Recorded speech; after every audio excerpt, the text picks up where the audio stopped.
بسم اللہ الرحمن الرحیم۔ السلام علیکم۔ Welcome to my YouTube channel اوے کہانی star. Please subscribe my channel. میرا حسن عام نہیں، بہت خاص ہے۔ مرد میرے اشاروں پر ناچتے تھے۔ میں مردوں کو اپنی طرف مائل کرنے کے ہر فن سے واقف تھی، کیونکہ میں ایک بدکار عورت تھی اور جسم فروشی کا کام کرتی تھی، اس لیے اپنے حسن کی قیمت اپنی مرضی سے وصول کرتی تھی۔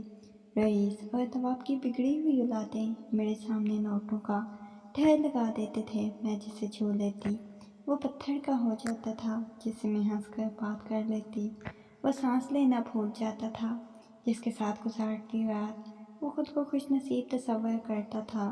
میرے گھمنڈ کا یہ عالم تھا، کسی کم شکل نوجوان کو میں دیکھنا بھی گوارا نہیں کرتی تھی۔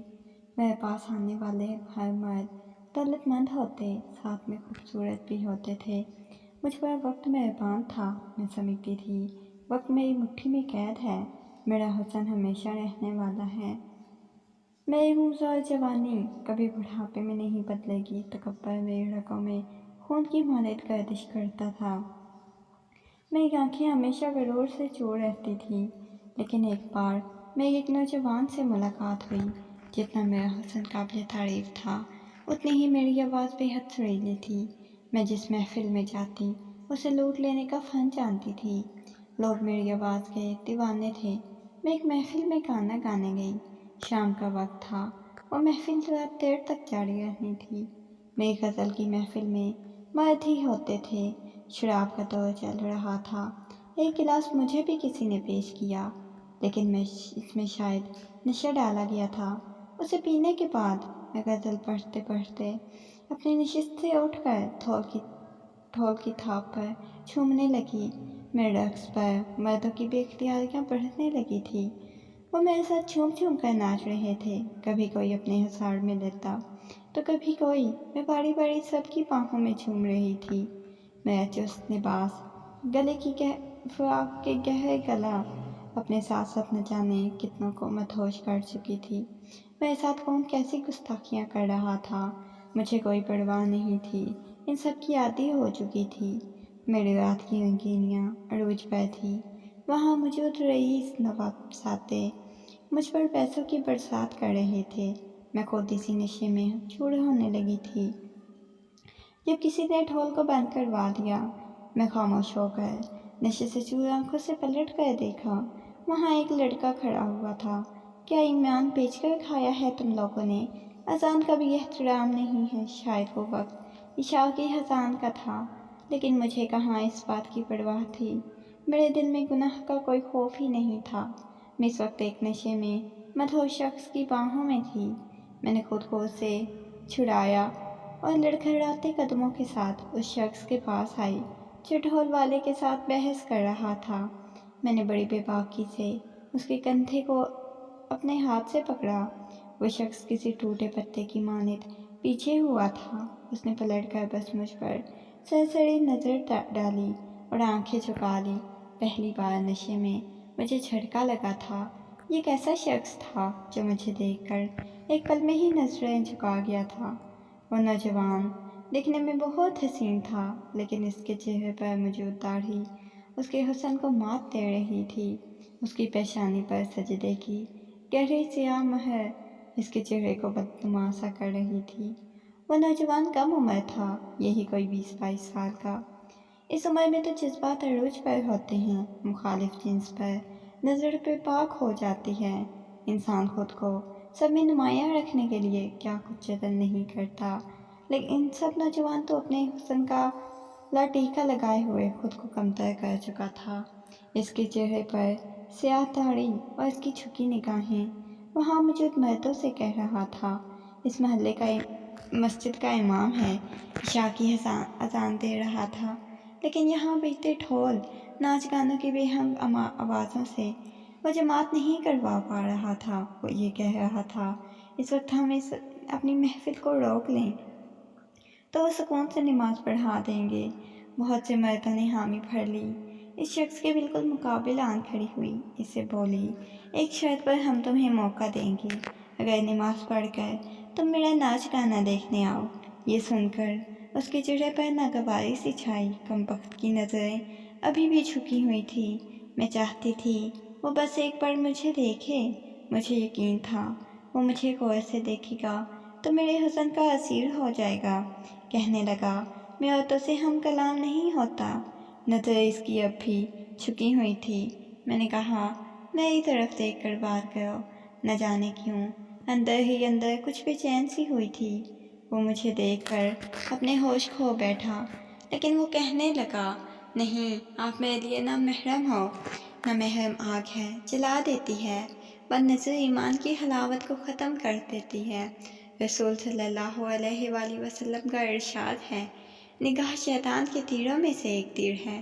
جو شخص اس سے اللہ تعالیٰ کے خوف کی وجہ سے بچے تو اللہ تعالیٰ اس کو ایسا نورانی ایمان عطا فرماتے ہیں جس کی مٹھاس اور لذت دل میں محسوس ہوتی ہے۔ میں نظروں کے چوراے کی وجہ سے ایمان کو قربان نہیں کر سکتا۔ یہ کہہ کر وہ وہاں سے نظریں جھکائے چلا گیا۔ اس کی بات مجھے بہت عجیب لگی تھی، خود کو سمجھتا کیا تھا۔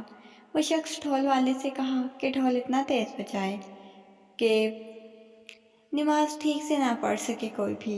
مجھے دیکھنا تھا اس شخص کی نظر میں ایسا کیا تھا جو اتنا ناز تھا اسے۔ میرے اندر ایک آگ بھڑک اٹھی۔ شراب کا نشہ اس کی باتوں سے اڑ گیا تھا۔ مجھے اپنے الفاظوں پر افسوس نہیں تھا۔ مسجد میں شاید 3-4 گھر چھوڑ کر ہی تھی، لیکن اس بار وہاں سے کوئی نہ آیا۔ رات دیر تک ایسا ہی بے ہنگم شور جاری رہا۔ میں اپنی ضد پوری کی، حالانکہ یہ سب کر کے مجھے خوش ہونا چاہیے تھا، لیکن مجھے ایک پل میں بھی چین نہیں آیا۔ حالانکہ میں آدھی رات محفل رنگین کر کے تھک کر اپنے گھر پہنچی۔ میری آنکھوں سے نیند سے چور تھی۔ تھکاوٹ کا احساس شدت لیے ہوئے تھا، لیکن اس کے باوجود میں سو نہیں پائی۔ مجھے اس شخص پر اب بھی غصہ آ رہا تھا۔ میری زندگی میں آنے والا وہ شاید پہلا شخص تھا جس نے مجھے آنکھ بھر کے نہیں دیکھا تھا۔ میری تعریف تو بہت دور کی بات تھی، یہ بات مجھ سے برداشت نہیں ہو رہی تھی۔ میں سو نہیں پائی اور رات تک میری بے چینی کا یہ عالم تھا۔ میں نے ایک برقع منگوایا، اسے پہن کر نقاب کر کے امام کی مسجد میں پہنچ گئی۔ عصر کے بعد کا وقت تھا۔ وہ بچے سے قرآن پاک کا سبق سن رہا تھا۔ مجھے دیکھ کر یہ سمجھا کہ میں شاید کسی بچے کو قرآن کی تعلیم دلوانے آئی ہوں۔ وہ مجھ سے اس متعلق پوچھنے لگا۔ میں نے کہا، مجھے آپ سے کچھ مسئلہ پوچھنا ہے، لیکن اکیلے میں، حالانکہ میں برقعے نقاب میں تھی، بس میری آنکھوں ہی دکھ رہی تھی۔ لیکن اس شخص پر میں حیران تھی، اس کی نظریں اب بھی جھکی ہوئی تھی۔ کہنے لگا، مفتی صاحب بیٹھے ہیں، پردے کا بھی انتظام ہے، آپ اپنے مسائل ان سے پوچھ لیں۔ میں نے کہا، میرا مسئلہ آپ ہیں، اس لیے بات بھی آپ سے کرنا چاہتی ہوں۔ میری بات ایسی ہی تھی۔ ایک نظر مجھ پر ڈالی، پھر جھکا لی۔ کہنے لگا، محترمہ، میں آپ کو نہیں جانتا۔ میں نے کہا، میں وہی ہوں جو کل ایک گھر میں ناچ گانا کر رہی تھی۔ یہ سن کر اس کے چہرے پر ناگواری سی آ گئی۔ یہ دیکھ کر میرے سینے میں سلگتی آگ کو گویا کسی نے بھڑکا دیا ہو۔ مجھے دیکھ کر آج تک کسی کے چہرے پر ایسے ناگوار تاثرات نہیں آئے تھے جیسے وہ مجھے دے رہا تھا۔ میں تو حسن کی دیوی تھی جس کی مرد پوجا کرتے تھے۔ ایک یہ تھا، ایسی شکل بنانے لگا جیسے میں بدصورت ہوں۔ بڑے ہو کے میرے کہنے لگا، جی فرمائیے۔ میں نے کہا، مجھے تم سے محبت ہو گئی ہے۔ میری بات سن کر وہ حیرت سے کہنے لگا، آپ یہاں سے جا سکتی ہیں، مجھے آپ میں کوئی دلچسپی نہیں ہے۔ وہ سخت لہجے میں بولا۔ میں نے کہا، مجھ میں کیا برائی ہے؟ وہ کہنے لگا، آپ بہتر جانتی ہیں۔ میں نے کہا، تم نیک کیسے بن گئے؟ کہنے لگا، یہ کیسا سوال ہے؟ میرے والد گاؤں کے امام مسجد ہیں، میری ماں بچیوں کو قرآن پڑھاتی ہے۔ میں نے شروع سے ہی یہ پاکیزہ ماحول دیکھا ہے، وہیں سے تربیت پائی ہے۔ اس کی بات پر میں مسکرانہ انداز میں مسکرائی۔ میں نے اسے کہا، اس میں تمہاری خوبی تو کچھ نہیں۔ اگر میں تمہارے گھر میں پیدا ہوتی تو میں بھی باحیا ہوتی۔ میری ماں جسم فروش تھی، اس لیے میں بھی بن گئی۔ اس میں میرا کوئی قصور نہیں ہے، نہ امام ہونا تمہاری خوبی ہے۔ میری بات اسے بری لگی تھی۔ اس کے غصے سے بھرے تاثرات دیکھ کر میرے اندر لگی آگ پر اوس پڑ گئی تھی۔ میں اسے لاجواب کرنے آئی تھی۔ اپنی اپنی محنت کا بدلہ لینے آئی تھی، اسے تسلیل کرنے آئی تھی، اپنی انا کو تسکین دینے آئی تھی اور کافی حد تک اس میں کامیاب ہو رہی تھی۔ وہ کہنے لگا، انسان کا اپنا بھی اختیار ہوتا ہے، چاہے تو برائی کا راستہ اختیار کرے، چاہے تو اچھائی کا۔ میں نے کہا، ایسا کر کے میری دلالی شروع کر دے، اگلے 30 سال دلال بن کر زندگی گزارنے کے بعد اسی مسجد میں آنا، دیکھوں گی کوئی تمہاری حقیقت جان کر تمہیں امام مسجد بناتا ہے، پھر میں اگر اچھائی کرنے کا ارادہ کر بھی لوں تو تم مجھے عزت دے گا کون؟ تم دو گے۔ میرے لہجے میں سختی تھی، مجھے باتوں کا گھن آتا تھا، میں لفظوں کی ملکہ تھی، شاید میری بات کے سامنے لاجواب ہو چکا تھا۔ میں نے کہا، میں خوبصورت ہوں، حسین ہوں، میرے لیے ایک نظر مجھے نہیں دیکھتا، میں بدکار ہوں۔ اگر سمسلات کی مالک ہوتی تو تم مجھ سے شادی کا خواہش مند ہوتے۔ ایسے لفظوں کے نشتر چلا رہی تھی، وہ غصہ ضبط نہ کر پائے، لیکن کمال کا بندہ، وہ غصے سے دونوں مٹھیاں بھیجی، نظریں جھکائے اپنا صبر آزما رہا تھا۔ یہ دیکھ کے میرے اندر بیٹھی انا کی دیوی کو چین مل رہا تھا۔ میں نے کہا، میں تم سے محبت کرنے لگی ہوں، مجھے اپنا لو، تمہاری جیسی ہو جاؤں گی، لیکن میں جانتی ہوں تم ایسا نہیں کرو گی۔ ہمیں حدیثیں سنانا آسان ہے میاں، بس اپنانا آسان نہیں ہے، اپنی عزت کوئی نہیں بناتا ہمیں۔ میں اپنے بھڑاس نکال چکی تھی، میرے اندر ٹھنڈک سی اتر آئی تھی، مجھے نہ امام سے محبت تھی نہ ہی قرض۔ میں اٹھ کر جانے لگی تو کہنے لگا، رکو، یہیں بیٹھو، میں ابھی تمہارے سوالوں کا جواب دیتا ہوں۔ میں نے حیرت سے اسے دیکھا، بیٹھ گئی، مجھے بھی دلچسپی ہونے لگی تھی، دیکھوں تو مجھے کیا جواب دیتا ہے۔ میں اپنے ذہن کو پھر سے ترتیب دینے لگی، اگر اس نے مجھے کسی حدیث کا جواب دیا تو میں ان لفظوں سے لاجواب کر دوں گی، دین سے میرا اتنا ہی بس تعلق تھا، میں مسلمان تھی، میرا نام شبانہ تھا، بس نہ تو میں نے کبھی نماز سیکھی نہ پڑھی، قرآن پاک تو بات کی بات ہے۔ کچھ دیر بعد اس کے ساتھ چند بزرگ بھی آئے، دل میں کہکا لگا کر ہنسی، لو، یہ میں تو اس قابل بھی نہیں میری باتوں کا مقابلہ کر سکے۔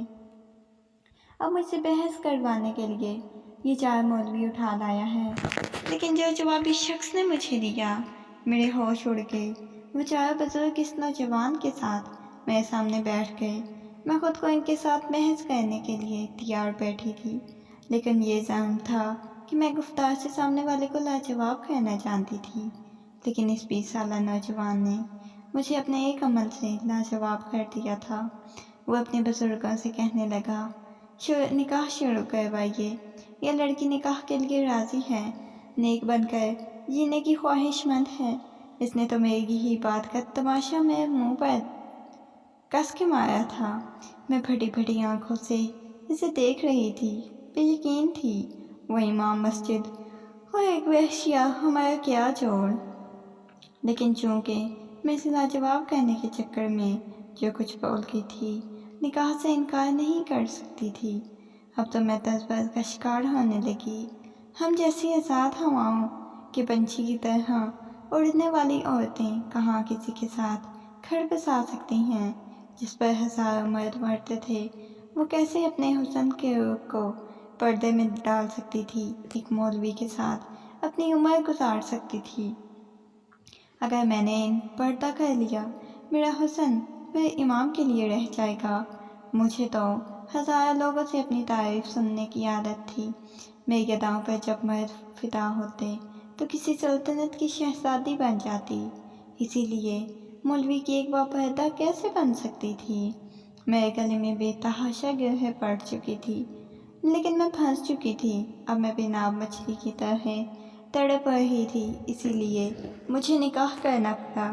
لیکن میں سوچ چکی تھی، کمرے میں جاتے ہی اس مولوی سے طلاق لے لوں گی، وہ کنگلا شخص امامت سے کماتا کیا ہوگا، میں تو ہزاروں لٹانے کی عادی ہوں۔ نکاح کے بعد وہ مجھے مسجد کے ساتھ منسلک ایک درب نما گھر میں لے گیا، جس میں بس ایک چھوٹا سا کمرہ تھا، جس کو دیکھ کر ہی میرا دم گھٹنے لگا تھا۔ ایک چھوٹا سا صحن، باورچی خانہ۔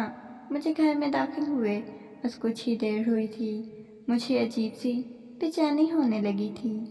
میں نے بے شک پیسہ حرام طریقے سے بنایا تھا، لیکن میں سہولتوں کی عادی ہو چکی تھی۔ وہ مجھے کہہ کر گیا، میں عشاء کے بعد گھر واپس آؤں گا، آپ جو کھانا چاہیں بنا سکتی ہیں، دال سبزی گھر میں موجود ہے۔ وہ یہ کہہ کر چلا گیا اور میں سوچ میں پڑ گئی کہ میں کچھ مصیبت میں پھنس گئی ہوں۔ مجھے تو کہاں کچھ پکانے کی عادت تھی، میں تو اپنے کیے پر بری طرح سے پچھتا رہی تھی۔ آج تک میں نے تو بس اپنے حسن کو ہی سنوارا تھا، کچن کا کبھی رخ نہیں کیا تھا۔ میں تو سوچنے لگی، یہ امام تو مجھے گھر کے کاموں میں پھنسا دے گا، میرا تو حسن مان پڑ جائے گا۔ بہرحال میں نے کچھ نہیں پکایا۔ اس نوجوان کا نام حسن تھا، جو مجھے نکاح کے وقت ہی معلوم ہوا تھا۔ جب وہ عشاء سے لوٹا تو کچھ کھانے کو ساتھ لایا تھا، مجھے دے دیا۔ اپنے لیے آملیٹ بنا کر کھایا، کہنے لگا کھانا سادہ مجھے پسند ہے۔ رات کو جب میں کمرے میں گئی، اس نے مجھے ایک شاپر پکڑا دیا، کہنے لگا تیار ہو جاؤ، میں باہر آپ کا انتظار کر رہا ہوں۔ مجھے حیرت ہوئی، ہم اس وقت کہاں جائیں گے؟ وہ مجھے شاپر تھما کر باہر نکل گیا۔ اس میں ایک سستا سا فینسی جوڑا تھا، بھلا وہ میں کیسے پہن سکتی تھی؟ میں نے کچھ نہیں پہنا۔ جب وہ کمرے میں آیا تو میں نے اسے صاف کہہ دیا، میں نے تم سے کوئی محبت نہیں کی تھی، میں نے تو وہ سب کچھ تم سے بدلہ لینا چاہتی تھی۔ کیا تم مجھے پسند نہیں کرتی تھی؟ کیونکہ تم مجھے دیکھنے سے انکار کیا تھا، اپنے ایمان کی حلاوت کی بات کی تھی، بس تمہاری بات چبھ گئی تھی۔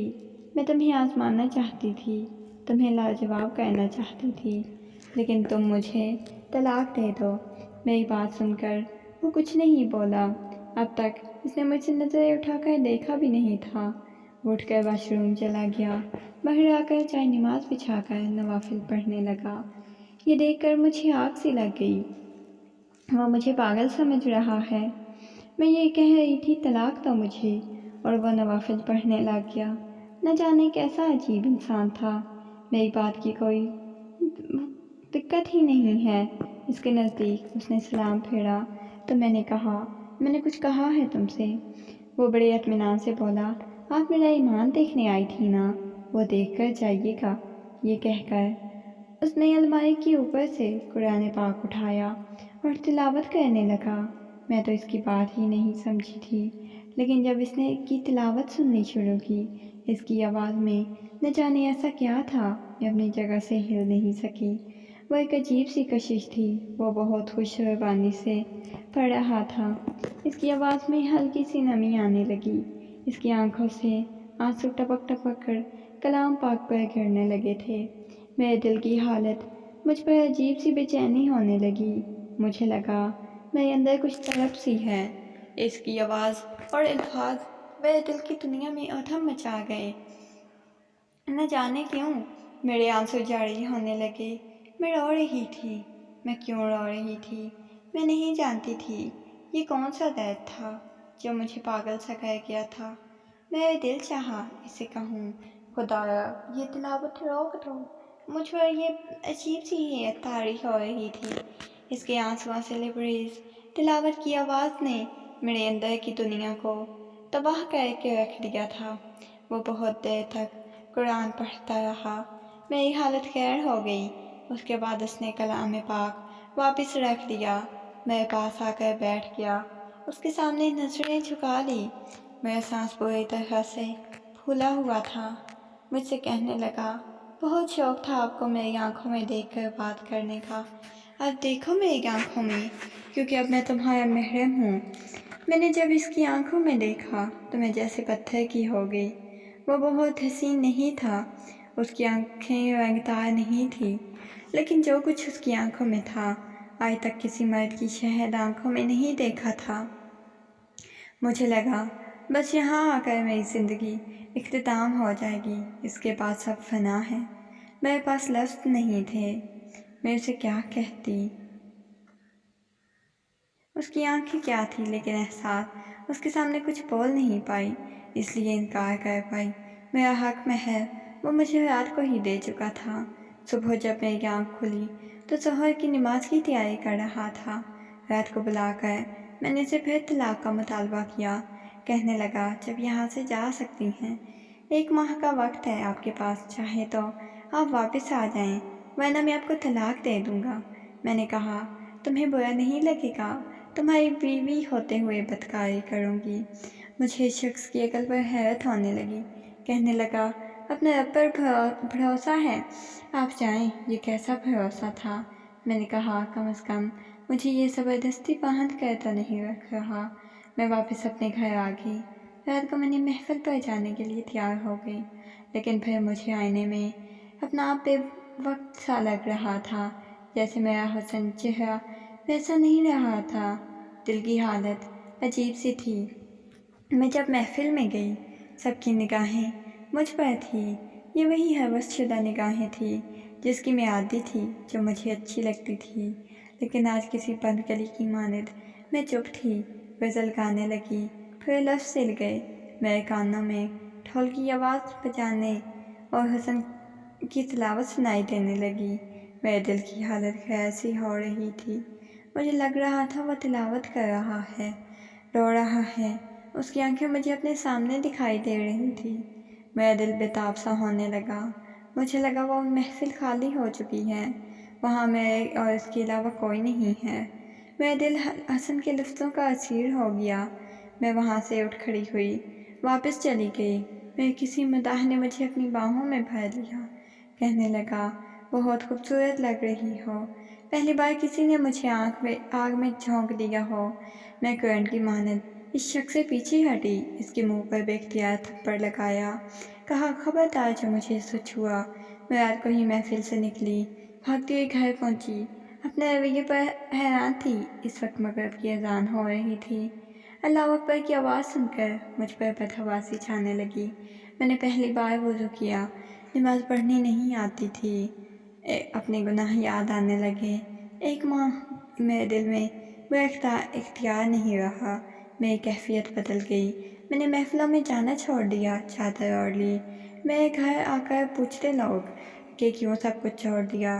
میرے کان جس کلام پاک کو سن چکے تھے، اب ان کانوں کو کچھ نہیں سننا تھا۔ بہت آواز میں جو درد تھا، محبت تھی اپنے رب کے لیے۔ میں اس آواز میں کچھ ایسا ڈال دیا جو سننے والوں کے دلوں پر اثر کرتی تھی۔ میری زندگی بدل کر رہ گئی۔ 1 پورا مہینہ نہیں گزرا تھا، میں حسن کے پاس واپس آ گئی۔ وہ کلام پاک پڑھ رہا تھا، لیکن یہ آواز میرے دل کو سکون بخش رہی تھی۔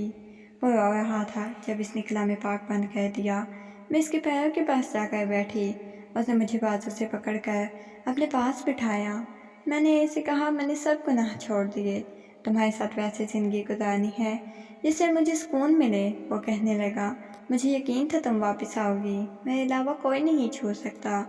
مجھے حسن کی یہ بات عجیب لگی۔ میں نے کہا اتنا یقین کیوں تھا؟ وہ کہنے لگا میں نے آج تک کسی غیر محرم کی طرف نظر اٹھا کر نہیں دیکھا، تو کیسے ممکن تھا کوئی بیوی کے ساتھ غلط کر جاتا؟ پھر نکاح میں اللہ نے ایسی ہی طاقت رکھی ہے۔ مجھے معلوم تھا واپس آ جائیں گی، یہی سوچ رہی ایک بدکردار سی عورت۔ میرا عمل کون سا اچھا تھا؟ میرے رب نے مجھے حسن جیسا شوہر کیسے دے دیا؟ مجھے ہدایت کیسے دے دی؟ مجھے اللہ پر بڑی شدت سے پیار آیا۔ میں نافرمان بندوں کو بھی نہیں بھولتا، جن میں ایک ایسا انسان تھا جینے کا مقصد سکھایا۔ زندگی کسے کہتے ہیں؟ مجھے ایمان کی لذت سے سرشار کیا۔ میں نے اللہ کا شکر ادا کیا اور حسن کے ساتھ ایک اچھی زندگی شروع کر